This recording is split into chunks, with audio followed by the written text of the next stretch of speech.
Each time we have taken a stand here, the nation has overcome confusion, doubts, and fear, and taken a stand for the better. Although we have held deliberations here that shaped our nation, none has taken place under circumstances as worrying as is the case currently. Kenyans have never had to struggle this hard to put food on the table or take their children to school. Even the civil servants have never gone without pay up to the 13th of the month.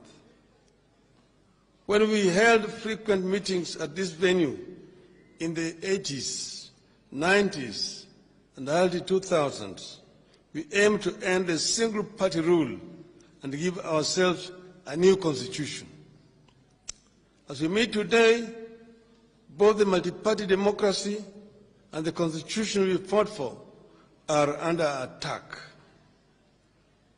Our electoral system is under attack, and all the work that we have done in creating the Independent Electoral and Boundaries Commission and introducing the use of technology into our elections are clearly going to waste. Despite the Constitution that calls for inclusivity in public affairs, the professional civil service that we have tried to build since independence is being dismantled through tribal appointments and sackings. It seems to be the fate of this country that each time we are on the ascendancy, something happens to pull us backwards, and it always begins with elections. The election of 2007 pushed us to the brink, wiped out a thriving economy, and broke the ties that had held Kenya together for decades. This election of 2022 and the regime that emerged from it may be the most regrettable thing to have happened in our country's history. The failures they have recorded in a mere 6 months, including a record of high cost of food and a collapsing economy, should be enough warning that we have to act quickly and decisively. We have been told, and I quote, "The only thing necessary for the triumph of evil is for good men to do nothing. Read also good women," unquote. Our presence here underscores our refusal to be the good people who did nothing and allowed evil to triumph in our country. Something fundamental must give this time round. Otherwise, we could lose a whole country. Our wish is to achieve the overhaul of our state of affairs with the involvement of the people from all segments of our society at every stage. We will engage in the bipartisan process to which we have sent very able and competent representatives.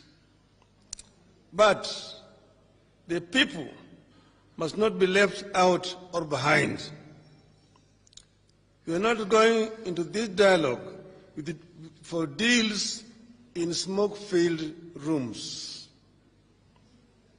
We are going into this to secure and safeguard fundamental life and death gains for the people and the country.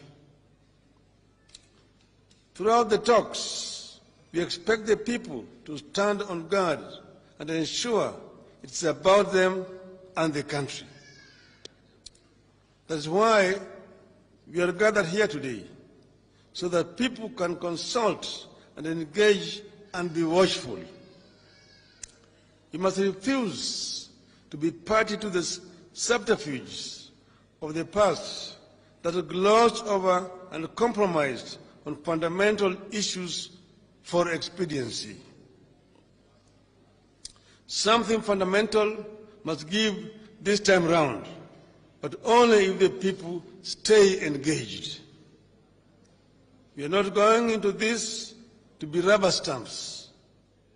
One of the things that has clearly been on display ever since these past 6 months is that Kenya Kwanza is a regime of rubber stamps.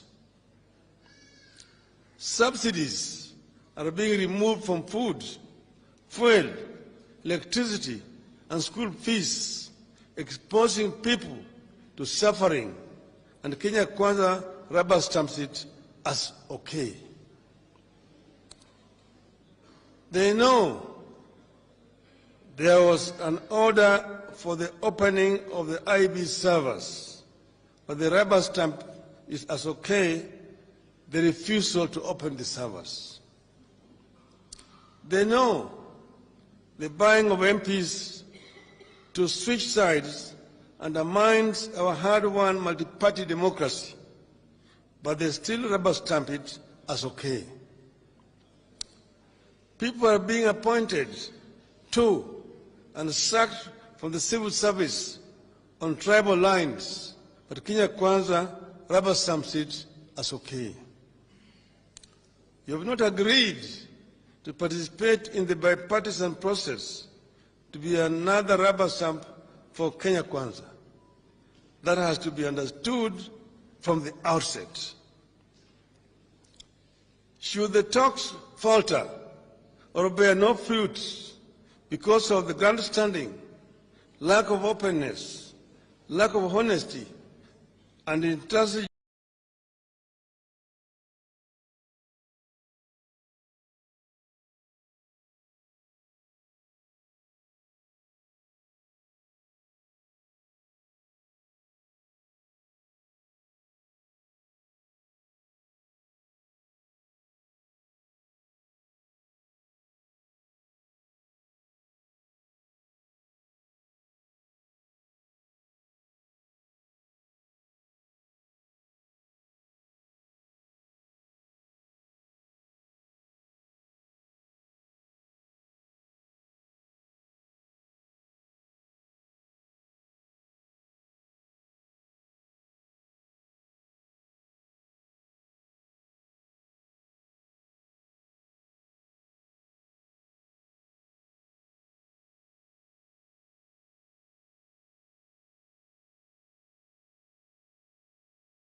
Kupambana kwa ukombozi, kupambana, kupambana, kupambana kwa ukombozi.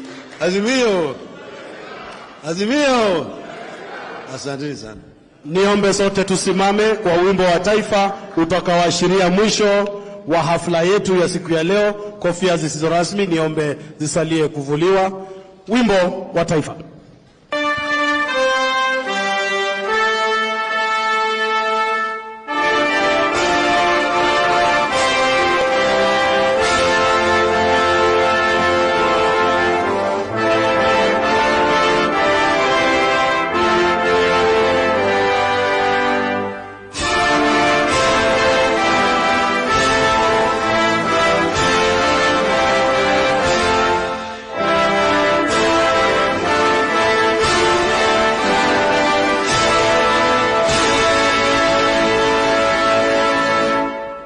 Asante. Mkono wa rehema uwe juu yako, kinara wetu mpendwa, na tupatie viongozi wetu nafasi ya kuondoka mwendo wa aste aste.